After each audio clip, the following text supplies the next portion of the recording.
ಇವರೊಬ್ರು ನಮ್ಮ ಜೊತೆ ಇದ್ರೆ ಸಾಕು ಗೈಸ್. ಇವರಿಂದಾನೇ ನಾವು ಇರೋದು. ನಾವು ನಂಬಿರೋದು ಕೂಡ ಇವ್ರನ್ನೇ ಬಿಟ್ಟರು ಬೇರೆ ಯಾರನ್ನೂ ನಂಬಿಲ್ಲ ನಾವು. ಜನರು ನಾನು ನಂಬಲ್ಲ, ನಂಬಿದ್ರೆ ಇವರೊಬ್ಬರು ನಂಬ್ತೀನಿ ಸಾಯೋವರೆಗೂ. ಮೂಮೆಂಟ್ ಆಗ್ತಾ ಇರುತ್ತೆ, ಬಟ್ ನನ್ಗಾದ್ರೂ ಏನು ನಾನು ಕೇರೆ ಮಾಡಲ್ಲ. ಅದು ಪಾಡಿಗೆ ಅದು ಮೂಮೆಂಟ್ ಮಾಡ್ಕೊಳ್ಳಿ ಅಂತೇಳಿ ನಾನು ಆರಾಮಾಗಿ ಮಲಗ್ತೀನಿ. ನಾವು ಅತ್ತೆ ಹೇಳ್ತಿದ್ರು ಅಂಬಿ ಕೂಡ ತುಂಬಾನೇ ತೀಟೆ ಸುಬ್ಬ ಇದ್ದಂತೆ ಚಿಕನ್. ಹಾಯ್ ಹೆಲೋ ಎಲ್ರಿಗೂ ನಮಸ್ಕಾರ, welcome back to Ambikavi YouTube channel. Hi ಎಲ್ಲರಿಗೂ ನಮಸ್ತೆ. ಇವತ್ತಿನ ವಿಡಿಯೋ ಏನು ಅಂತ ಆಲ್ರೆಡಿ ತಮ್ಮೆಲ್ಲಲ್ಲಿ ನೋಡಿರ್ತೀರಾ. ಇನ್ನೇನು ಕೆಲವೇ ದಿನಗಳಲ್ಲಿ ನಂದು ಡೆಲಿವರಿ ಡೇಟ್ ಇದೆ. ಸೊ ತುಂಬ ಜನ ಕೇಳ್ತಾ ಇದ್ರಿ ಯಾವಾಗ ನಿಮ್ಮದು ಡೆಲಿವರಿ ಡೇಟ್ ಇರೋದು ಅಂತ. ಯಾಕಂತಂದ್ರೆ ಓದ್ ವ್ಲಾಗಲ್ಲಿ ನಾನು ಹಾಸ್ಪಿಟ್ಲದು ಬ್ಯಾಗ್ ಪ್ಯಾಕಿಂಗ್ದು ಮಾಡಿದ್ನಲ್ವಾ. ಸೊ ಆ ಬ್ಯಾಗ್ ಪ್ಯಾಕಿಂಗ್ದು ಪ್ರೈಸ್ ಎಷ್ಟು, ಹೆಂಗ್ ಪರ್ಚೇಸ್ ಮಾಡೋದು ಅಂತ ಸಾಕಷ್ಟು ಜನ ಕೇಳಿದ್ದೀರಾ. ನನಗೆ ಕಮೆಂಟ್ಸ್ ನೋಡೇ ತುಂಬ ಖುಷಿ ಆಯಿತು. ಇನ್ನು ಕೆಲವೊಬ್ರು ತುಂಬಾ ಬ್ಲೆಸ್ ಮಾಡಿದ್ದೀರಾ, ಅಂತಂದರೆ ಸೇಫಾಗಿ ಆಗುತ್ತೆ ಅಕ್ಕ ಡೆಲಿವರಿ ಅಂತೇಳಿ ತುಂಬ ಜನ ನನಗೆ ತುಂಬಾ ಕೇರ್ ಮಾಡಿದ್ದೀರಾ, ವಿಶಸ್ ಕೊಟ್ಟಿದ್ದೀರಾ. ಥ್ಯಾಂಕ್ ಯು ಸೋ ಮಚ್ ಅದಕ್ಕೆಲ್ಲದಕ್ಕೂ. ಆ್ಯಂಡ್ ಅದನ್ನು ನಾನು ಅಂದರೆ ಹಾಸ್ಪಿಟಲ್ ಬ್ಯಾಗ್ದು ಎಲ್ಲಿ ಸಿಗುತ್ತೆ ಅಂತ ಹೇಳ್ಬಿಟ್ಟು ನಾನು ಆಲ್ರೆಡಿ ಅದೇ ವ್ಲಾಗಲ್ಲೇ ಹೇಳಿದ್ದೀನಿ. ನೀವು ಯಾರು ಕರೆಕ್ಟಾಗಿ ನೋಡಿಲ್ಲ. ಇನ್ಸ್ಟಾಗ್ರಾಮಲ್ಲಿ ರೀಲ್ಸ್ ಬಿಟ್ಟಿರ್ತೀನಿ, ಅಲ್ಲಿ ಕೊಲಾಬ್ರೇಷನ್ ಮಾಡಿರ್ತೀನಿ, ಅವ್ರ ಪೇಜ್ನ ಕೊಲಾಬ್ ಮಾಡ್ಕೊಂಡಿರ್ತೀನಿ. ಸೊ ಅಲ್ಲೋಗಿ ಅವ್ರಿಗೆ ಮೆಸೇಜ್ ಮಾಡಿ ಅಂತ ನಾನು ನಿಮಗೆ ಹೇಳಿದ್ದೆ. ಅಲ್ಲೋಗಿ ಅವ್ರಿಗೆ ಮೆಸೇಜ್ ಮಾಡಿ ಅವ್ರು ನಿಮಗೆ ಪ್ರೈಸು ಡೀಟೇಲ್ಸು ಎಲ್ಲ ಹೇಳ್ತಾರೆ. ಸೊ ಡೆಲಿವರಿ ಅದು ನಾವು ಆರ್ಡರ್ ಮಾಡಿ ಒಂದು 4 ಇಲ್ಲ 6 ದಿವಸ ಮಿನಿಮಮ್ ಒಂದು 6 days ಒಳಗಡೆ ನಿಮಗೆ ಪಾರ್ಸಲ್ ಬಂದು ತಲುಪುತ್ತೆ. ಅದ್ರ ಎಲ್ಲಾ ತರ ಐಟಮ್ ಸಿಗ್ತಾವೆ ಅದರಲ್ಲಿ. ಎಲ್ಲರೂ ಎಲ್ಲ ಕಮೆಂಟ್ ಅಲ್ಲಿ ಅದೇ ಹೇಳ್ತಿದ್ರು. ಅವ್ರು ಯಾರೋ ಸಿಕ್ಕಿದ್ರಲ್ಲ ನಮ್ಗೆ ಚಿಕ್ಕ ಚಿಕ್ಕ ಏನೋ ತೋರಿಸಿದ್ವಲ್ಲ ಸಾಕ್ಸು, ಅದನ್ನ ಹೇಳ್ತಾ ಇದಾರೆ, ಅದನ್ನ ಹೇಳಿ ನಗ್ತಾ ಇದ್ರು. ನನಗೂ ಖುಷಿ ಆಗ್ಬಿಟ್ಟಿದೆ. ಎಲ್ಲರೂ ಹೇಳ್ತಿದ್ರು ನನ್ಗೆ ಇವಾಗ ಏನು ಭಯ ಅನಿಸ್ತಾ ಇಲ್ಲ, ಬಟ್ 1 ತಿಂಗಳು ಐತಲ್ಲ ಇವಾಗ ಭಯ ಸ್ಟಾರ್ಟ್ ಆಗ್ತಿದೆ. ಯಾಕಂತಂದ್ರೆ ಸಂದರ್ಭ ಮಾಡಿ ಇವಾಗ ಆಲ್ರೆಡಿ ರೆಡಿಯಾಗಿ ಕೂತಿದೀವಿ. ಯಾಕಂತಂದ್ರೆ ಇವಾಗಿಂದ ಗೈಸ್ ಯಾವಾಗ ಡೆಲಿವರಿ ನೋವು ಬರುತ್ತೆ ಅಂತ ಹೇಳಕ್ ಆಗಲ್ಲ. ಅಂಡ್ ತುಂಬಾ ಜನ ಇನ್ನೂ ಒಂದಷ್ಟು ಕ್ವಶನ್ಸ್ನ ಅದೇ ಒಂದು ಕಮೆಂಟ್ ಬಾಕ್ಸ್ ಅಲ್ಲಿ ತುಂಬಾ ಜನ ಕೇಳಿದೀರಾ. ನಿಮ್ದು ಪ್ರೆಗ್ನೆನ್ಸಿ ಸಿಂಪ್ಟಮ್ಸ್ ಏನು ಅಂತ ಹೇಳ್ಬಿಟ್ಟು. ನಾನು ಸಿಂಪ್ಟಮ್ಸ್ನ ಆಲ್ರೆಡಿ ನಾನು ಒಂದು ಬ್ಲಾಗಲ್ಲಿ ಹೇಳಿದ್ದೀನಿ, ನಾನು ಪ್ರೆಗ್ನೆನ್ಸಿ ಸ್ಟೋರಿಲೇ ಹೇಳಿದ್ದೀನಿ ಅನ್ಕೊಂತೀನಿ. ಬಟ್ ಆಲ್ದೋ ನಾನು ಒಂದಷ್ಟು ಶೇರ್ ಮಾಡ್ಕೋಬೇಕಿತ್ತು ನಿಮ್ಮ ಹತ್ರ ಕೂಡ. ಮೇ ಬಿ ಪ್ರೆಗ್ನೆಂಟ್ ಲೇಡೀಸ್ಗೆ ಹೆಲ್ಪ್ ಆಗ್ಬೋದು ಅಂತಂದ್ರೆ ಇನ್ನು ಸಾಕಷ್ಟು ಜನ ಬೇಬಿ ಮೂಮೆಂಟ್ಸ್ ನನ್ನ ಒಂದು ಬೇಬಿ ಮೂಮೆಂಟ್ಸ್ ಬಗ್ಗೆ ಕೇಳಿದ್ದೀರಾ. ಆಮೇಲೆ ಎದೆ ಉರಿಯುತ್ತೆ ಗೊತ್ತಾ ಪ್ರೆಗ್ನೆನ್ಸಿಯಲ್ಲಿ, ಸೊ ಅವಾಗ ಏನು ಮಾಡ್ತೀರಾ ಅಂತ ಸಾಕಷ್ಟು ಜನ ಕೇಳಿದ್ರೆ. ಎಲ್ರಿಗೂ ಕಾಮನ್ ಆಗಿ ಪ್ರೆಗ್ನೆಂಟ್ ಟೈಮಲ್ಲಿ ಎದೆ ಉರಿಯೋದು ಇದ್ದಿದ್ದೆ. ಸೊ ನಾನೇನು ಮಾಡ್ತೀನಿ ಅಂತ ತುಂಬ ಜನ ಕೇಳಿದ್ದೀರಾ. ಆಮೇಲೆ ಮೈ ತೀಟೆ ಆಗುತ್ತೆ ಅಂತಂದರೆ ಕೆರ್ಕೋಬೇಕು ಅಂತ ಅನಿಸುತ್ತೆ, ಅದ್ರದ್ದು ಸ್ಟ್ರೆಚ್ ಮಾರ್ಕ್ಸ್ ಎಲ್ಲ ಹಾಗೆ ಉಳ್ಕೊಬಿಡುತ್ತೆ. ಸೊ ಅದನ್ನೆಲ್ಲ ನಾನೇ ಹೇಗೆ ಪ್ರಿವೆಂಟ್ ಮಾಡಿದ್ದೀನಿ ಅಂತ ಹೇಳಿ ನಾನು ನಿಮಗೆ ಹೇಳ್ತೀನಿ. ಸೊ ತುಂಬ ಜನ ಇಷ್ಟು ಕ್ವಶನ್ ಕೇಳಿದ್ದೀರಾ. ಆಮೇಲೆ ನನ್ನ ಒಂದು ಡೆಲಿವರಿ ಡೇಟ್ ಯಾವಾಗ ಕೊಟ್ಟಿದ್ದಾರೆ ಅನ್ನೋದನ್ನು ಕೂಡ ತುಂಬ ಜನ ಕೇಳಿದ್ದೀರಾ. ಸೊ ಇಷ್ಟು ಕ್ವಶನ್ಸ್ ಇದೆ. ಹಾಗೆ ಇದು ರ್ಯಾಂಡಮ್ ವ್ಲಾಗ್ ಆಗಿರುತ್ತೆ. ಆ ಕ್ವಶನ್ಸ್ಗೆಲ್ಲ ಆನ್ಸರ್ ಮಾಡೋಣ. ಫಸ್ಟ್ ಬಂದು ನನ್ನ ಒಂದು ನಾನು ಕೆಮ್ಮೊಳಗೆ 2 ದಿವಸದಿಂದ ಅದಕ್ಕೆ ಕೆಮ್ತಾಳೆ. ಅದು ಲಾಸ್ಟ್ ಏನು ಡೆಲಿವರಿ ಟೈಮಲ್ಲಿ ಆ ಥರ ಬರುತ್ತಾ ಏನು ಗೊತ್ತಿಲ್ಲಪ್ಪ. ಏನು ಕೆಮ್ಮೇನು ಕಾಮನ್ ಆಗಿ ಆಗ್ತಾ ಇರುತ್ತೆ, ಒಂಥರ ಒಣ ಕೆಮ್ಮು ಥರ ಆಗಿಬಿಟ್ಟಿದೆ. ಸೊ ಅದು ಒಂದು ಸ್ವಲ್ಪ ಸರಿ ಹೋಗಿದೆ, ಇವಾಗ ಪರವಾಗಿಲ್ಲ. ಆದರೂ ಸ್ವಲ್ಪ ಲೈಟಾಗಿ ಬಂದು. ನಿಮ್ಗೇನು ಭಯ ಅನಿಸ್ತಾರವಾ? ಭಯ ಎಲ್ರಿಗೂ ಇರುತ್ತೆ ಗೈಸ್. ಭಯ ಪಡ್ಕೊಂಡು ಕುತ್ಕೊಬಿಟ್ರೆ ಏನ್ ಮಾಡಕ್ಕಾಗತ್ತೆ ಹೇಳಿ? ಭಯ ಪಡ್ಕೊಂಡು ಕುತ್ಕೊಬಿಟ್ರೆ ಡೆಲಿವರಿ ಆಗೋದು ಬೇಡವಾ? ಒಂದ್ ಸ್ವಲ್ಪ ಧೈರ್ಯ ತಗೋಬೇಕು. ಯಾರು ಏನ್ ಪ್ರಪಂಚದಲ್ಲಿ ಆಗ್ಲಾರ್ದು ಏನ್ ಆಗಿಲ್ವಲ್ಲ. ಸೊ ಎಷ್ಟೋ ಜನ ಎತ್ತಿದ್ದಾರೆ. ಸೊ ಎಷ್ಟೋ ಜನ ನಮ್ಗೆ ಫಸ್ಟ್ ಅಲ್ವಾ, ಅದಕ್ಕೆ ಸ್ವಲ್ಪ ಭಯ ಆಗ್ತಿದೆ. ನನ್ಗೂ ಭಯ ಇದೆ. ನನಗೇನು ಒಂದು 7 ತಿಂಗಳು ಏನ್ ಎಕ್ಸ್ಪೀರಿಯನ್ಸ್ ಇಲ್ಲ ಗೈಸ್. ನನ್ಗೂ ಇಲ್ಲ 7 ತಿಂಗಳಿಂದ ನಮ್ಗೇನು ಅಷ್ಟು ಭಯ ಅನಿಸ್ತಿರ್ಲಿಲ್ಲ. ಕಾಮಿಡಿಯಾಗೆ ಆಟ ಆಡ್ಕೊಂಡು ಎಲ್ಲ ಇದ್ ಮಾಡಿದ್ವಿ. ಯಾವಾಗ 8ನೇ ತಿಂಗಳಲ್ಲಿ ಸ್ಕ್ಯಾನಿಂಗ್ 8ನೇ ತಿಂಗಳು ಸ್ಕ್ಯಾನಿಂಗ್ ಅವ್ರು ಸೀಲ್ ಹೊತ್ಕೊಟ್ರು ಗೊತ್ತಾ, ಅಲ್ಲಿಂದ ನನಗೆ ಭಯ ಸ್ಟಾರ್ಟ್ ಆಗಿದ್ದು. ಏನ್ ಮಾಡೋದು, ನನ್ಗೆ ಆ ಸಂದರ್ಭದಲ್ಲಿ ಏನ್ ಮಾತಾಡ್ಬೇಕು ಅನ್ನೋದೇ ಗೊತ್ತಾಗ್ತಾ ಇಲ್ಲ. ಯಾಕಂದ್ರೆ ಒಬ್ಬನೇ ನಿಂತಿರ್ತೀನಿ, ಆಚೆ ಭಯ ಆಗ್ತಾ ಇರುತ್ತೆ. ನಮ್ಗೆ ಅದ್ರ ಬಗ್ಗೆ ಏನು ಮಾಹಿತಿ ಇಲ್ಲ, ಏನಿಲ್ಲ. ಅದಕ್ಕೋಸ್ಕರ ಆ ಭಯ ಒಂದೇ. ನನ್ಗೆ ಯಾವ್ದು ಭಯ ಇಲ್ಲ ನಮ್ಗೇನು. ಆತರ ಸಂದರ್ಭ ಭಯ ಪಡ್ಕೋಬೇಡಿ, ಧೈರ್ಯ ಅಂತ ಸಂದರ್ಭಕ್ಕೆ ಎಲ್ಲರೂ ಭಯ ಪಡ್ತಾರೆ. ಯಾಕಂದ್ರೆ ನಾನು ಒಬ್ನೇ ಅಂತಲ್ಲ, ಎಲ್ಲ ಪ್ರತಿಯೊಬ್ಬರು ನಾನೇ ಭಯ ಪಡ್ಕೊಂಡು ನಾನೇ ನಾನೇ ಕಿರ್ಚಾಡಿದೆ ಅಂತ ಅಂದ್ರೆ ಬೇರೆ ಯಾರಿಗೂ ಧೈರ್ಯ ಇರಲ್ಲ. ಇವನ್ಗೂ ಧೈರ್ಯ ಇರಲ್ಲ, ನಮ್ಮ ಅಮ್ಮ ಆಗ್ಲಿ ನಮ್ಮ ಅತ್ತೆ ಮಾವ ಯಾರಿಗೂ ಧೈರ್ಯ ಇರಲ್ಲ. ಸ್ವಲ್ಪ ನಾನೇ ಧೈರ್ಯ ತಂದ್ಕೊಂಡೆ ಅಂತ ಅಂದ್ರೆ ಓಕೆ ಅನ್ಸ್ಬೋದು. ತುಂಬಾ ಲೇಟ್ ಆಗ್ಬಿಟ್ಟಿದೆ. ನಾವು ಇವಾಗ ವ್ಲಾಗ್ ಮಾಡ್ತೀವಿ, ಅದಕ್ಕೆ ನಾಯಿ ಬೊಗಳದೆಲ್ಲ ಕೇಳಿಸುತ್ತೆ, ಡಿಸ್ಟರ್ಬ್. ಯಾಕಂದ್ರೆ ನಾವು ನೈಟೇ ಜಾಸ್ತಿ ಮಾಡೋದು. ಯಾಕಂದ್ರೆ ಬೆಳಗ್ಗೆ ನಮ್ಗೆ ಅದು ಅಷ್ಟು ಕ್ಲಿಯರಿಟಿ ಕೊಡಲ್ಲ. ಇಲ್ಲಿ ಬಿಸಿಲು ಮುಖ ಕೊಡದಂಗ ಬ್ಲ್ಯಾಕ್ ಬರುತ್ತೆ. ಅದಕ್ಕೋಸ್ಕರ ಲೈಟ್ ಹಾಕೊಂಡು ಇದು ಮಾಡೋಣ ಅಂತ ನಾವು ಲೈಟೇ ಜಾಸ್ತಿ ಮಾಡೋದು. ಆಲ್ಮೋಸ್ಟ್ ಬೆಳಗ್ಗೆಕ್ಕಿಂತ ನೈಟೇ ಜಾಸ್ತಿ ಮಾಡಿದೀವಿ. ನೋಡ್ರಿ ನೀವು ಎಷ್ಟೊಂದ್ಸಲ ಅಬ್ಸರ್ವ್ ಮಾಡಿದ್ವಿ. ಸೊ ಅದಕ್ಕೆ ನಾವು ಧೈರ್ಯ ತಂದ್ಕೊಂಡ್ರೆ ಏನು ಮಾಡೋಕ್ಕಾಗಲ್ಲ. ನಾನಂತೂ ದೇವ್ರ ಮೇಲೆ ಭಾರ ಹಾಕಿದ್ದೀನಿ. ನಾವು ನಮ್ಮ ಆಂಜನೇಯನ ಮೇಲೆ ನಾನು ಭಾರ ಹಾಕಿ ಬಿಟ್ಟಿದ್ದೀನಿ. ಸೊ ನೋಡೋಣ. ಭಯ ಅಂತೂ 100% ಇದೆ. ಸೊ ನನಗೆ ಎದೆ ಉರಿದಾಗ, ಮ್ಯಾಟ್ರಿಗೆ ಬರೋಣ ವ್ಲಾಗಿಗೆ, ನನಗೆ ಎದೆ ಉರಿದಾಗ ನಾನು ಮೇನಾಗಿ ಏನು ಮಾಡ್ತೀನಿ ಅಂತಂದ್ರೆ, ನನಗೆ ತುಂಬಾ ಎದೆ ಉರಿಯುತ್ತೆ. ಅದರಲ್ಲೂ ಒಂದು ಸ್ವಲ್ಪ ಖಾರದ ಐಟಮ್ ತಿಂದೆ ಅಂತ ಅಂದ್ರೂ ಆಗಲ್ಲ, ವಾಮಿಟ್ ಆಗೋವರೆಗೂ ಅದು ನನಗೆ ಎತ್ತಾಕತ್ತೆ, ಅಷ್ಟು ಎದೆ ಉರಿ ಬರುತ್ತೆ. ನಮ್ಮ ಅತ್ತೆ ಕಡೆ, ನಮ್ಮ ಅಮ್ಮವ್ರ ಕಡೆ ಎಲ್ಲ ಏನಂತಾರೆ ಅಂದರೆ, ಮಗು ತಲೆಯಲ್ಲಿ ಕೂದಲು ಜಾಸ್ತಿ ಇದ್ರೆ ಎದೆ ಉರಿಯುತ್ತೆ ಅಂತಾರೆ. ಬಟ್ ಗೊತ್ತಿಲ್ಲ ನನಗೆ, ಜಾಸ್ತಿ ಸ್ಪೈಸಿ ಖಾರ ಏನಾದರೂ ತಿಂದೆ ಅಂತಂದರೆ ಎದೆ ಉರಿಯುತ್ತೆ.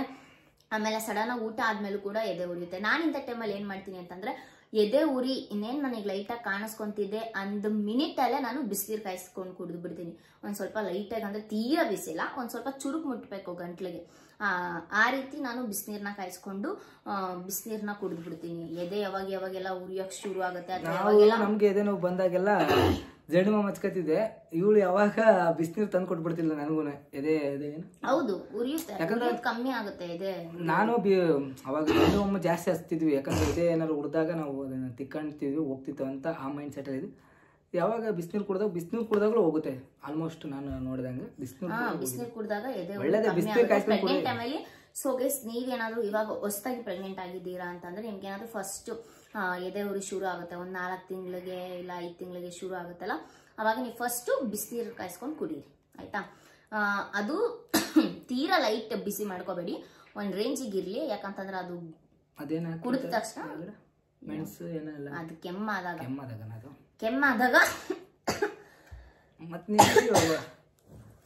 ನಾನು ಅದನ್ನ ಕುಡಿಬೇಕು. ಕೆಮ್ಮಾದಾಗ ಒಂದು ಸ್ವಲ್ಪ ಚಕ್ಕೆ, ಲವಂಗ, ಆಮೇಲೆ ಒಂದಷ್ಟು ಏಲಕ್ಕಿ, ಶುಂಠಿ ಹಾಕ್ಬಿಟ್ಟು ನಾನು ಬಿಸಿನೀರಿಗೆ ಕುಡಿತೀನಿ. ಸೊ ಅದೊಂದು ನಾನು ಹೋಮ್ ರೆಮಿಡಿ. ಯಾವುದೇ ರೀತಿ ಟ್ಯಾಬ್ಲೆಟ್ಸ್ ಪ್ರೆಗ್ನೆಂಟ್ ಟೈಮಲ್ಲಿ ತಗೋಬೇಡಿ. ಯಾವುದೇ ರೀತಿ ಎದೆ ಉರಿ ಬಂದಾಗಲಿ, ತಲೆನೋವು ಬಂದಾಗಲಿ ಟ್ಯಾಬ್ಲೆಟ್ಸ್ ತಗೋಬೇಡಿ. ಇನ್ನು ತಲೆನೋವು ಬಂತು ಅಂತಂದರೆ, ಮನೇಲಿ ಹಳ್ಳೆಣ್ಣೆ ಇದ್ರೆ ಅಂತಂದರೆ ನೆತ್ತಿಗೆ ಹಾಕಿ ಚೆನ್ನಾಗಿ ಉಜ್ಕೊಳ್ಳಿ. ಆಮೇಲೆ ಕೂದಲಿಗೆ ಪೂರ್ತಿ ಎಣ್ಣೆ ಹಾಕ್ಕೊಂಡು ತಲೆ ಕಟ್ಕೊಬಿಟ್ಟು ಚೆನ್ನಾಗಿ ವಿಕ್ಸ್ ಹಚ್ಕೊಂಡು 2 ನಿಮಿಷ ಮಲ್ಕೊಳ್ಳಿ. ಸೊ ಸರಿ ಹೋಗುತ್ತೆ ತಲೆನೋವು ಇತ್ತು ಅಂತಂದರೆ. ಟ್ಯಾಬ್ಲೆಟ್ಸ್ ಎಲ್ಲ ತಗೊಳಕ್ಕೆ ಹೋಗ್ಬಿಡಿ ಪ್ರೆಗ್ನೆನ್ಸಿ ಟೈಮಲ್ಲಿ. ತಲೆನೋವು ಟ್ಯಾಬ್ಲೆಟ್ಸ್ ಎಲ್ಲ ಒಳ್ಳೇದಲ್ಲ. ಅದು ತಲೆನೋವು ಬಂತಂದರೆ ಈ ರೀತಿ ಮಾಡ್ತೀನಿ. ಎದೆ ಉರಿ ಬಂತಂದರೆ ಬಿಸಿನೀರು ಕುಡಿತೀನಿ ಇಮ್ಮಿಡಿಯೇಟ್ ಆಗಿ. ಅಂತಂದರೆ ಅದು ನನಗೆ ಗೊತ್ತಿರಲಿಲ್ಲ ಈ ರೀತಿ ಎದೆ ಎಲ್ಲ ಉರಿಯುತ್ತೆ ಅಂತ. ಆಮೇಲೆ ನನಗೆ ಯಾವಾಗ ಲೈಟಾಗಿ ನನಗೆ ಎದೆ ಉರಿತಿದೆ ಅಂತ ಗೊತ್ತಾಗಿದ ತಕ್ಷಣ ನಾನು ಏನು ಮಾಡ್ತೀನಿ, ಬಿಸಿನೀರು ಕಾಯಿಸ್ಕೊಂಡು ಒಂದು ಗ್ಲಾಸ್ ಪೂರ್ತಿ ಬಿಸಿನೀರನ್ನ ಕುಡಿದ್ಬಿಡ್ತೀನಿ. ಸೊ ಅಲ್ಲಿಗೆ ಎದೆ ಉರಿ ಒಂದು ರೇಂಜಿಗೆ ಕಮ್ಮಿ ಆಗುತ್ತೆ, ಡೈಜೆಷನ್ ಕೂಡ ಆಗುತ್ತೆ. ಆಮೇಲೆ ನೆಕ್ಸ್ಟು ಪ್ರೆಗ್ನೆನ್ಸಿ ಸಿಂಪ್ಟಮ್ಸ್ನ ಕೇಳ್ತಾ ಇದ್ರಿ ಸಾಕಷ್ಟು ಜನ.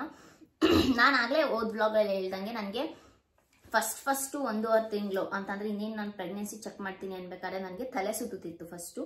ಅದು ಬಿಟ್ಟು ಅಂತಂದರೆ ವಾಮಿಟ್ ಆಗ್ತಿತ್ತು. ವಾಮಿಟ್ಟು ಫಸ್ಟು 2 ತಿಂಗಳವರೆಗೂ ಅಥವಾ 3 ತಿಂಗಳವರೆಗೂ ನನಗೆ ಒಂಥರ 3-4 ತಿಂಗಳು ತುಂಬಾ ಕಷ್ಟ ಅನ್ಭವಿಸ್ಬೇಕು. ಅಬ್ಬಳಿಕೆ ಬಂದಂಗೆ ಆಗ್ತಿತ್ತು. ಏನೇ ಸ್ಮೆಲ್ ಬಂದರೂ ಆಗ್ತಿರ್ಲಿಲ್ಲ. ನಿನ್ನ ಒಬ್ಳಿಗೆ ಎಲ್ಲರಿಗೂ ಹಂಗೆ? ಎಲ್ಲರಿಗೂ ಅಷ್ಟೇ, ಆಲ್ಮೋಸ್ಟ್ ಒಬ್ರೊಬ್ರಿಗೆ ಒಂದೊಂದು ಥರ ಸಿಂಪ್ಟಮ್ಸ್ ಇರುತ್ತೆ, ಎಲ್ರಿಗೂ ಒಂದೇ ಥರ ಇರಲ್ಲ. ಒಬ್ರೊಬ್ರಿಗೆ ಅವ್ರವ್ರ ಹಾರ್ಮೋನ್ಸ್ ಮೇಲೆ, ಅವ್ರ ಬಾಡಿ ಮೇಲೆ. ಒಗ್ಗರಣೆ ಸ್ಮೆಲ್ ಆಗಲ್ಲ, ಒಗ್ಗರಣೆ ಸ್ಮೆಲ್ ಆಗ್ತಿರ್ಲಿಲ್ಲ, ಅನ್ನ ಸ್ಮೆಲ್ ಆಗ್ತಿರ್ಲಿಲ್ಲ. ಆಮೇಲೆ ಏನ್ ಅಡಿಗೆ ಮಾಡೋದಂದ್ರೆ ಆಗ್ತಿರ್ಲಿಲ್ಲ ಗೈಸ್ ನಂಗೆ ಟೋಟಲಿ. ಖುಷಿ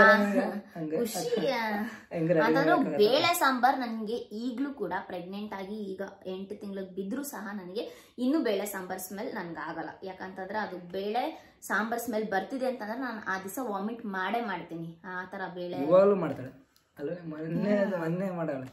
ಅದೇನೋ ಬೇಳೆ ಸ್ಮೆಲ್ ಕೆಲವ್ರಿಗೆ ಆಗಲ್ಲ, ಕೆಲವ್ರಿಗೆ ಆಗುತ್ತೆ. ನನಗೆ ಅದು ತುಂಬಾ ಇಷ್ಟ ಬೇಳೆ ಸರ್, ಇವ್ರಿಗೆ ಇಷ್ಟ ಆಗಲ್ಲ. ನೋಡಿ, ಒಬ್ಬೊಬ್ರಿಗೆ ಒಂದೊಂಥರ ಮೈಂಡ್ ಸೆಟ್. ಫಸ್ಟ್ ಇಷ್ಟಪಡ್ತಿದ್ದೆ ಪ್ರೆಗ್ನೆಂಟ್ ಇರೋಕೆ ಮುಂಚೆ, ಬಟ್ ಈಗ ಅನ್ನ ಸ್ಮೆಲ್ ಆಗ್ತಿರ್ಲಿಲ್ಲ.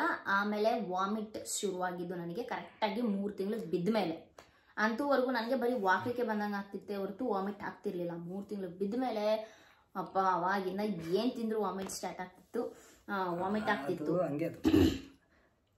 ಅದು ಬಿಟ್ರೆ ನನಗೆ ಕೈಕಾಲು ಊತ ಬಂದಿಲ್ಲ. ನಾನು ದಪ್ಪ ಕೂಡ ಅಷ್ಟೇ. ನಾರ್ಮಲ್ ಇವಳು ಪ್ರೆಗ್ನೆಂಟ್ ಇದ್ರು ನಾರ್ಮಲ್ ಆಗಿ ಓಡಾಡಾಳೆ. ನಂಗೆ ಅದೇ ಟೆನ್ಷನ್. ಇವಾಗಲೂ ಅಷ್ಟು, ಇವಾಗ ಸ್ವಲ್ಪ ಕಷ್ಟ ಓಡಾಡ್ತಾ ಇಲ್ಲ. ಒಟ್ಟು 5-6 ತಿಂಗಳಿದ್ದಾಗ ಮಾತ್ರ ಇವಳಿಗೆ ಹೆವಿ ಓಡಾಡೋಳು. ಎಲ್ಲೂ ಅಪ್ಪ ಹಿಂದೆ ಬರ್ತಿದ್ಲು. ಇವಾಗ ಸ್ವಲ್ಪ ಕಮ್ಮಿ. ಈಗಲೂ ಗೈಸ್, ನೀವು ನಂಬ್ತಿರೋ ಬಿಡ್ತಿರೋ, ಅಂಬಿ ತಂಗಿ ಪ್ರೆಗ್ನೆಂಟ್ ಆದಾಗ ಅವಳಿಗೂ ಸಹ ತುಂಬಾನೇ ಬ್ಯಾಕ್ ಪೈನ್ ಇತ್ತಂತೆ. ನೈಟ್ ಎಲ್ಲ ಮೂವ್ ತಗೊಬಂದು ಹಾಸ್ಪಿಟಲಿಂದ ಮೂವ್ ತಿಕ್ಕೊಂತ ಇದ್ಲು. ನಿದ್ದೆ ಬರ್ತಿರ್ಲಿಲ್ವಂತೆ. ಪ್ರೆಗ್ನೆಂಟ್ ಇರೋರಿಗೆ ನಿದ್ದೆ ಬರಲ್ಲ ಅಂತಾರೆ. ಅದೇನೋ ಗೊತ್ತಿಲ್ಲ ನನಗೆ, ಆ ಥರ ಯಾವತ್ತೂ ನನಗೆ ಅನಿಸಿಲ್ಲ. ಈಗಲೂ ಅಷ್ಟೇ, ನನಗೆ ಯಾವುದೇ ರೀತಿ ಹೊಟ್ಟೆ ಭಾರ ಅಂತ ಅನ್ಸಲ್ಲ. ಅಥವಾ ತುಂಬ ನಾನು ಪ್ರೆಗ್ನೆಂಟ್ ಇದ್ದೀನಿ, ಅಯ್ಯೋ ನನ್ನ ಕೈಲಿ ಆಗ್ತಾ ಇಲ್ಲ, ಕಷ್ಟ ಅನ್ನೋ ಥರ ನನಗೆ ಅನಿಸಿಲ್ಲ, ಸುಸ್ತು ಅಂತ ಅನಿಸಿಲ್ಲ, ವೀಕ್ನೆಸ್ ಅಂತ ಅನಿಸಿಲ್ಲ. ನನಗೆ ಆರಾಮಾಗಿ ಮಲಗ್ತೀನಿ. ಆದರೆ ಮಗು ಮೂಮೆಂಟ್ ಏನಾನ ಜಾಸ್ತಿ ಆಯಿತು ಅಂತಂದ್ರೆ ಮಧ್ಯರಾತ್ರಿಲಿ ಸ್ವಲ್ಪ ಹೊಟ್ಟೆ ನೋವು ಬಂದಂಗೆ ಆಗುತ್ತೆ. ಅದು ಬಿಟ್ಟು ಅಂತಂದ್ರೆ ನನಗೇನು ಬೆನ್ನು ನೋವು ಆಗಲಿ, ನಿದ್ದೆ ಆರಾಮಾಗಿ ಹೇಳಿಲ್ಲ ಇದುವರೆಗೂ. ಒಂದು 8 ತಿಂಗಳಲ್ಲಿ ನಮ್ಗೇನು ಆ ಥರ ಏನು ಆರಾಮಾಗಿ ಮಲಗ್ತೀನಿ. 10 ಅಲ್ಲ 11 ಗಂಟೆವರೆಗೂ ಬಿಟ್ಟರು ಬೇಕಾದ್ರೆ 11 ಬೇಕಾದ್ರೆ ಬರ್ತಾಳೆ. ಆಲ್ಮೋಸ್ಟ್ ಗಾಡಿ ಕರ್ಕೊಂಡು ಹೋಗ್ಬೇಡ, ಗಾಡಿ ಕರ್ಕೊಂಡು ಹೋಗ್ಬೇಕು ಬಿಡಲ್ಲ, ಹಿಂದಿನೇ ಬರ್ತಾಳೆ ಅವಳು. ಲವ್ ಮಾಡ್ದವ್ರು ಅದೇ ತರ ನಾವ್ ಇಲ್ವೋ, ಇವಳು ಇದೇ ತರ ಒಂದು ಅರ್ಥ ಆಗ್ತಲ್ಲ ನನ್ಗೆ. ಅಂದ್ರೆ ನನಗೆ ಒಂದ್ ಸ್ವಲ್ಪ ಸುಸ್ತು ಅನ್ಸಿದ್ರೆ ಅಥವಾ ನಮ್ಮ ಕೈಲಿ ಆಗ್ತಾ ಇಲ್ಲ ಅಂತಂದ್ರೆ ನಾನು ಮನೇಲಿ ಇರ್ಬೋದು.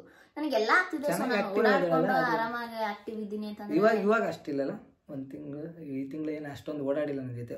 ಒಂದು ಸ್ಕ್ಯಾನಿಂಗ್ ಹೋದಾಗ್ಲಿಂದನು ಅಷ್ಟು ಓಡಾಡ್ತಲ್ಲ ಅವಾಗಿನ ತರ ಜಾಸ್ತಿ. ಯಾಕಂತಂದ್ರೆ ಸುಮ್ಮನೆ ಕೂತ್ ಜಾಗದಲ್ಲಿ ಏನು ಕೂತ್ಕೊಳ್ಳೋದು, ಏನಾದ್ರು ಒಂದ್ ಮಾಡ್ತಾ ಇರ್ತೀನಿ ನಾನು. ಸುಮ್ಮನೆ ಮಲ್ಗದೇ ಇಲ್ಲ, ಮಧ್ಯಾಹ್ನದ ಹೊತ್ತು ಮಲ್ಗದೇ ಇಲ್ಲ ನಾನು. ಒಂದೇ ಸತಿ ನೈಟ್ ಮಲ್ಗಿ ಬೆಳಿಗ್ಗೆ ಒಂದು 10 ಗಂಟೆಗೆ ಎದ್ಬಿಡ್ತೀನಿ ನಾನು. ಆ ಥರ ನಾನು ಆರಾಮಾಗಿ ಮಲಗ್ತೀನಿ ಗೈಸ್. ಅದೇನೋ ಗೊತ್ತಿಲ್ಲ, ಪ್ರೆಗ್ನೆಂಟ್ ಇರೋರಿಗೆ ನಿದ್ದೆನೇ ಬರಲ್ವಂತಪ್ಪ, ಅದೇನೋ ಬೆನ್ನು ನೋವು ಬರುತ್ತೆ ಅಂತಾರೆ. ನನಗೂ ಬರ್ಬೋದೇನೋ ಅಂತ ಹೇಳ್ಬಿಟ್ಟು ನಾನು ಮುಂಚೆನೆ ಪ್ರೆಗ್ನೆನ್ಸಿ ಪಿಲ್ಲೋ ಬರುತ್ತಲ್ವಾ, ಅದನ್ನ ತರಿಸ್ಕೊಂಡು ಇಟ್ಕೊಂಡೆ. ಒಂದ್ ದಿವಸ ಅದ್ರ ಜೊತೆ ಆಮೇಲೆ ಕ್ಲೋಸ್ ಅದ್ರ ಮೇಲೆ ಮಲಗಲಿಲ್ಲ. ಫಸ್ಟ್ ತಂದಿದ್ದ ದಿವಸ ಮಾತ್ರ ಸುಮ್ಮನೆ ಹಾಗೆ ಕೂತ್ಕೊಂಡೆ. ಆಮೇಲೆ ನಾನು ಮಲಗಲೇ ಇಲ್ಲ, ಪ್ರೆಗ್ನೆನ್ಸಿ ಪಿಲ್ಲೋನ ಯೂಸ್ ಮಾಡಲೇ ಇಲ್ಲ. ಯಾಕಂತಂದ್ರೆ ನಾರ್ಮಲ್ ಆಗಿ ಆರಾಮಾಗಿ ನಿದ್ದೆ ಮಾಡಿ ಚೆನ್ನಾಗಿ ಓಡಾಡ್ಕೊಂಡು ಎಲ್ಲ ಆಕ್ಟಿವ್ ಇದ್ಲು, ಫುಲ್ ಆಕ್ಟಿವ್ ಅವಳು. ಇವಾಗ್ಲೂ ಅಷ್ಟೇ 9 ತಿಂಗಳು 8 ತಿಂಗಳು ರನ್ನಿಂಗ್ ಅಲ್ಲ, ಇವಾಗ್ಲೂ 8 ತಿಂಗಳು ಅಂದ್ರೆ ಅವ್ಳು ನೋಡಿ ನಂಬೋದೇ ಇಲ್ಲ, ಹಂಗ ಆರಾಮಾಗಿ ಓಡಾಡ್ಕೊಂಡವಳೆ. ಕೆಲವರು ಒಬ್ಬೊಬ್ರು ನಾನು ಎಷ್ಟೊಂದ್ಸಲ ಅಬ್ಸರ್ವ್ ಮಾಡಿ ನೋಡಿದೀನಿ, ಒಂದ್ 5-6 ತಿಂಗಳಲ್ಲಿ ಒಂಥರ ಸುಸ್ತಾಗೋದು, ಓಡಾಡೋದೇ ಇಲ್ಲ, ಹಿಂಗೆ ಹಿಡ್ಕೊಂಡಿರ್ತಾರೆ, ಮಾತಾಡಲ್ಲ ಆತರ. ನಾನು ಇವಳಲ್ಲಿ ನಾನು ಎಷ್ಟೊಂದ್ ಜನ ನೋಡಿದ್ದೀನಿ, ಬಟ್ ಅವ್ರದೇ ಒಂಥರ ಇವಳದೇ ಒಂಥರ ಹಂಗೆ. ಒಬ್ಬೊಬ್ರಿಗೆ ದೇವ್ರು ಕೊಟ್ಬಿಡ್ತಾನೆ ಎನರ್ಜಿ, ಅವಾಗ ಖುಷಿ ನೋಡು. ಹಂಗೇನಿಲ್ಲ, ಅದೊಂಥರ ನನಗೇನು ಅನಿಸ್ತಿಲ್ಲ ಗೈಸ್. ನಾನು ಪ್ರೆಗ್ನೆಂಟ್ ಅಂತಾನೆ ನನಗೆ ಫೀಲ್ ಇಲ್ಲ. ಹೇಳ್ಬೇಕಂದ್ರೆ ಹೊಟ್ಟೆ ಭಾರ ಅನ್ಸೋದಾಗ್ಲಿ ಏನಿಲ್ಲ. ಎದೆ ಉರಿಯುತ್ತೆ ಅವಾಗವಾಗ, ಬಿಟ್ರೆ ನನಗಿಷ್ಟ ಇಲ್ದಿದ್ದ ಸ್ಮೆಲ್ ಬಂತಂದ್ರೆ ವಾಮಿಟ್ ಆಗುತ್ತೆ, ಅಷ್ಟು ಬಿಟ್ರೆ ನನಗೆ ಪ್ರೆಗ್ನೆಂಟ್ ಅಂತ ನನಗೆ ಯಾವ ಕಡೆಯಿಂದನೂ ಅನಿಸಿಲ್ಲ. ಅದೇನು ಮಿರಾಕಲ್ಲೋ ಏನೋ ನನಗಂತೂ ಗೊತ್ತಿಲ್ಲ.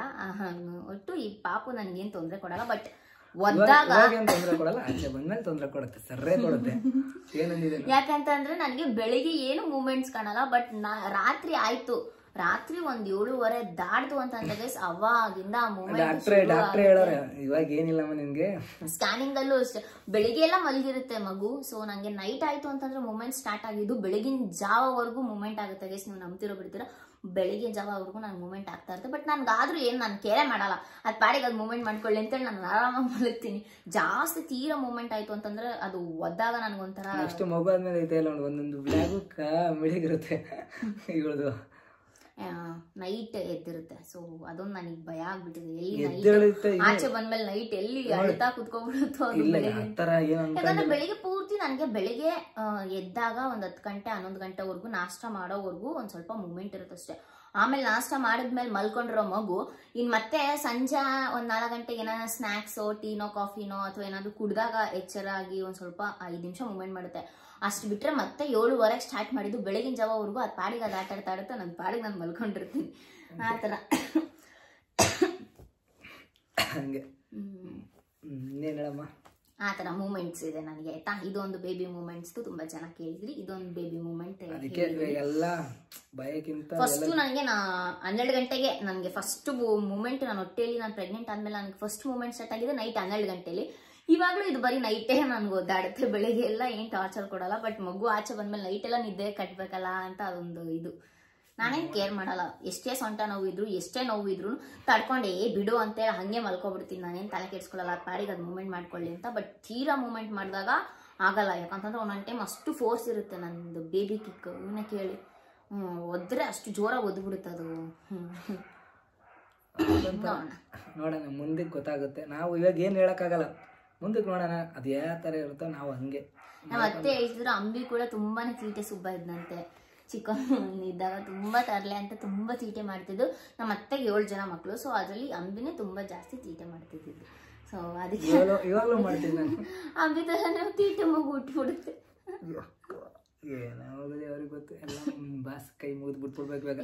ಇವಾಗ ಯಾಕೆ ಕೆಮ್ಮು ಬಂದಿದೆ ಅಂತಂದ್ರೆ ನನಗೆ ಸಡನ್ ಆಗಿ ಇಷ್ಟು ದಿವಸ ಒಂದು ಸ್ವಲ್ಪ ಕೋಲ್ಡ್ ಇತ್ತು ಗೈಸ್ ವೆದರ್. ಇವಾಗ ಮತ್ತೆ ಬೆಂಗಳೂರಲ್ಲಿ ಸಡನ್ ಆಗಿ ಬಿಸಿಲು ರೈಸ್ ಆಗಿಬಿಟ್ಟಿದೆ. ಮಧ್ಯಾಹ್ನದ ಹೊತ್ತಿಗಾಗಲೇ ಮತ್ತೆ ಓಡಾಡಕ್ ಆಗ್ತಲ್ಲ, ಬಿಸಿಲು ಶೆಕೆ ಹೊಡಿಯುತ್ತಿದೆ ಆಲ್ರೆಡಿ ಮತ್ತೆ. ಸೊ ಅದರಿಂದ ವೆದರ್ ಸಡನ್ ಆಗಿ ಚೇಂಜ್ ಆಗಿದಾಗ ನನಗೆ ಕೆಮ್ಮಾಗೋದು ಕ್ಯಾಶುಯಲು. ಅದು ಅಲ್ಲದೆ ಪ್ರೆಗ್ನೆನ್ಸಿ ಟೈಮ್ ಅಲ್ವಾ, ಏನಾದರೂ ಒಂದು ಬರ್ತಾನೆ ಇರುತ್ತೆ. ನಾನು ಅದ್ರ ಬಗ್ಗೆ ಎಲ್ಲ ಏನು ತಲೆ ಕೆಡಿಸ್ಕೊಳ್ಳಲ್ಲ. ಎಷ್ಟೇ ಕೆಮ್ಮಿದ್ರು ಅಷ್ಟೇ ಒಂದು ವಿಕ್ಸ್ ಮಾತ್ರೆ ಬರುತ್ತಲ್ಲ ₹2, ಅದು ತಗೊಂಡು ಸರಿ ಮಾಡ್ಕೊತೀನಿ ಏನಪ್ಪ ಅಷ್ಟೇ. ಎಲ್ಲದಕ್ಕೂ ಉತ್ತರ ಸಿಕ್ತು ಅನ್ಸುತ್ತೆ. ಇನ್ನು ನಂದು ಡೆಲಿವರಿ ಡೇಟ್ ಕೇಳಿದ್ದೀರಾ. ನನ್ನ ಡೆಲಿವರಿ ಡೇಟ್ ಇರೋದು ಮಾರ್ಚ್ 6 ಕೊಟ್ಟ ಒಂದೊಂದು ಟೈಮ್ ವೇರಿಯೇಷನ್ ಆಗ್ತಾ ಇರುತ್ತೆ. ಒಂದೊಂದು ಸ್ಕ್ಯಾನಿಂಗ್ ಒಂದು ಎಕ್ಸಾಕ್ಟ್ಲಿ ಹೇಳಿರೋದು ಮಾರ್ಚ್ 6 ಹಾಸ್ಪಿಟಲ್ ಹೇಳೋದು ಮಾರ್ಚ್ 6. ಬಟ್ ಅವ್ರು ಹೇಳಿದ್ದಾರೆ ಇವಾಗಿಂದ ಯಾವಾಗ ಬೇಕಾದ್ರೂ ಆಗ್ಬೋದು ಡೆಲಿವರಿ, ಹೇಳಕ್ ಆಗಲ್ಲ ಅಂತ. ಬಟ್ ನಂದು ಡೇಟ್ ನಾರ್ಮಲ್ ಪೊಸಿಷನ್ ಅಲ್ಲಿ ಇದೆಯಲ್ಲ, ಅದಕ್ಕೆ ಆ ತರ ಗ್ಯಾರಂಟಿ ಕೊಟ್ಟವ್ರೆ. ಅದಕ್ಕೆ ಎಲ್ಲ ದೇವ್ರಿಗೆ ನೋಡೋಣ ಯಾವ ಗಳಿಗೆಯಲ್ಲಿ ಮಗು ಆಚೆ ಬರ್ಬೇಕು ಭೂಮಿ ಮೇಲೆ ಅಂತ ಬರ್ದಿರುತ್ತೋ ಅದೇ ಟೈಮಲ್ಲೇ ಬರೋದು. ನೀನ್ ಹೇಳತ್ತೀಯ ಹೇಳ್ಬಿಡಮ್ಮ, ಲಾಸ್ಟ್ ಟೈಮ್ ಆಯ್ತು. ಏನಿಲ್ಲ ಅಷ್ಟೇ. ಹೋಪ್ ನಿಮ್ಮೆಲ್ಲರ ಕ್ವಶನ್ಗೂ ಆನ್ಸರ್ ಸಿಕ್ಕಿದೆ ಅಂತ ಹೇಳಿ. ಇಷ್ಟೇ ಗೈಸ್, ನನಗೇನು ಪ್ರಾಬ್ಲಮ್ ಅನ್ಸಿಲ್ಲ. ಸೊ ಅದರಿಂದ ನನಗೇನು ಸಿಂಪ್ಟಮ್ಸ್ ಪ್ರೆಗ್ನೆನ್ಸಿಲಿ ನನಗೆ ಅಷ್ಟಾಗಿ ಕಂಡಿಲ್ಲ. ತಲೆ ಸುತ್ತ ಸ್ವಲ್ಪ ಇತ್ತು, ಆಮೇಲೆ ವಾಮಿಟ್ ಶುರು ಆಯಿತು, ಬಿಟ್ರೆ ಏನಿಲ್ಲ, ಬೇರೆ ಏನಿಲ್ಲ. ಕೈ ಕಾಲು ಊತ ಬಂದಿಲ್ಲ, ನಾರ್ಮಲ್ ಆಗಿದ್ದೀನಿ ಅಷ್ಟೇ. ಮಗು ನಂತರ ಅಂಬಿ ಥರ ಸಣ್ಣಗೆ ಇರುತ್ತೆ. ಏನು ಮಗು ವೆಯ್ಟ್ ಏನು ಅಷ್ಟು ಹೇಳ್ಕೊಳ್ಳೋ ಅಷ್ಟೇನಿಲ್ಲ. ಮಗು ವೆಯ್ಟ್ ನಾರ್ಮಲ್ ಆಗಿದೆ ಅಷ್ಟೇ. ಹೋಪ್ ನಿಮ್ಮ ಕ್ವಶನ್ಸ್ಗೆ ಆನ್ಸರ್ ಸಿಕ್ಕಿರುತ್ತೆ ಅಂತ ಹೇಳಿ. ಸೊ ಪ್ರೆಗ್ನೆನ್ಸಿಯಲ್ಲಿ ಫಸ್ಟ್ 3 months ಯಾವುದೇ ಕಾರಣಕ್ಕೂ ತಲೆನೋವಾಗಲಿ, ಹೊಟ್ಟೆ ನೋವಾಗಲಿ, ಕೈಕಾಲು ನೋವಾಗಲಿ ಮಾತ್ರೆಗಳು ತಗೋಬೇಡಿ, ಹಾಗೇ ಸಾಲ್ವ್ ಮಾಡ್ಕೊಳ್ಳಿ. ನಾನು ಇಂತವರೆಗೂ ನಾನು ಪ್ರೆಗ್ನೆಂಟ್ ಆದಾಗಿಂದ ಒಂದೇ ಒಂದು ಬೇರೆ ಟ್ಯಾಬ್ಲೆಟ್ಸ್ ತಗೊಂಡಿಲ್ಲ. ನಾನು ಜ್ವರದ್ದು, ಕೈಕಾಲು ನೋವುದು, ಎಷ್ಟೇ ಕೆಮ್ಮು ಬಂದರೂ, ಎಷ್ಟೇ ಜ್ವರ ಬಂದರೂ, ಎಷ್ಟೇ ಎದೆ ಉರಿದ್ರು, ಎಷ್ಟೇ ತಲೆನೋವು ಬಂದರೂ ಹೋಮ್ ರೆಮಿಡೀಸ್ನೇ ಫಾಲೋ ಮಾಡ್ತೀನಿ ಹೊರತು ಮಾತ್ರೆ ತಗೋಬಾರ್ದು.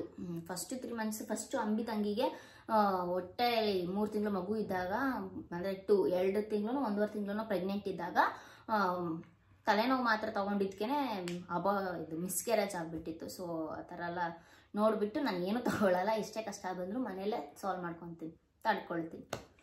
ಓಕೆ, ಎಸ್, ಎಲ್ಲ ನಿಮ್ಮ ಕ್ವಶನ್ಸ್ ತೋರಿಸ್ಬೇಕು ಅಂತ ಹಂಗೆ ಇಟ್ಕೊಂಡಿದ್ದೆ ವ್ಲಾಗಲ್ಲಿ.